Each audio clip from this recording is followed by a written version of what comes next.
Orioles offense breaks out early in 12-5 win over Red Sox. The only question was, what took so long? April had been a lean month for the Orioles at the plate, mitigated by their winning record and almost everyone in the heart of their lineup delivering a big hit at one point or another to help them to it. Until Wednesday, they hadn't put it all together. In their most complete offensive performance of the season, the Orioles clubbed 4 mammoth home runs off knuckleballer Stephen Wright before Wright could even record 5 outs and split the 2-game series with a 12-5 win. Mark Trumbo, the team's premier slugger, felt it all coming. "We've been battling, but we haven't hit our stride by any means," Trumbo said before the game. "It's hard to say exactly when that happens, but I think we're at the point where things are going to start to get better pretty quickly. It's hard to pack more into one game than the Orioles managed at Fenway Park." Wright, who last year mowed down the Orioles twice, hit Seth Smith with his first pitch and never saw his day improve. Manny Machado blasted a double to the deepest part of the ballpark to score Smith. Trumbo scored Machado with a single. Then, on back-to-back pitches, left fielder Trey Mancini and second baseman Jonathan Schoop sent identical, towering drives over the green monster to make it 6-0 Orioles in the first inning. Center fielder Adam Jones and first baseman Chris Davis, the only 2 players who didn't reach base in the first inning, atoned by trotting around all of them in the second inning. Davis blast chased Wright after 8 runs and just 34 pitches. Mancini added a second home run in the third inning to cap off the barrage with the biggest blast of them all. Manager Buck Showalter enters games against knuckleballers looking for one specific thing: the quality of contact. High pops and topped ground balls mean a long night.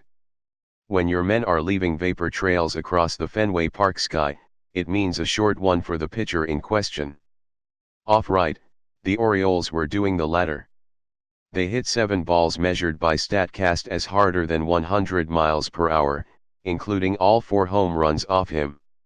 Mancini's blast, at 116 miles per hour according to StatCast, was one of the 5 hardest hit balls in the league this year and the hardest home run of the season, according stats through Tuesday.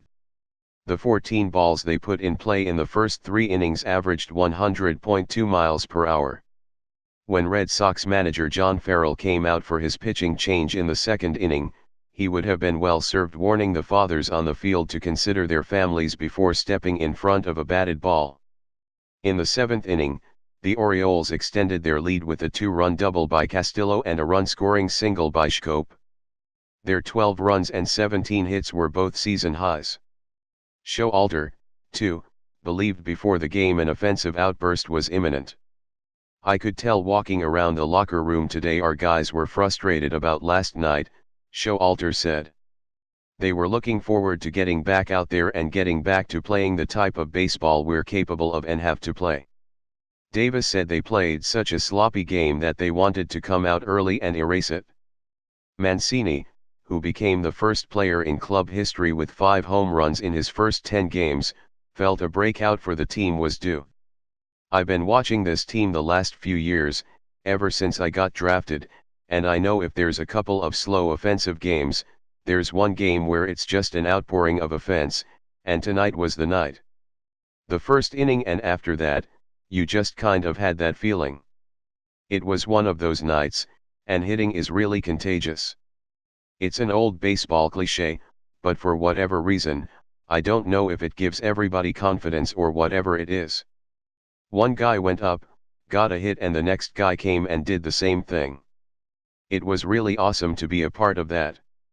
How all that will carry over against a more traditional pitcher is certainly a question, but a moot one." Entering Wednesday's game, the Orioles were among the league's worst collective units at the plate. They'd played a league-low 6 games and scored a league-low 21 runs while batting .215, 26th in MLB, with a .610 OPS, 25th.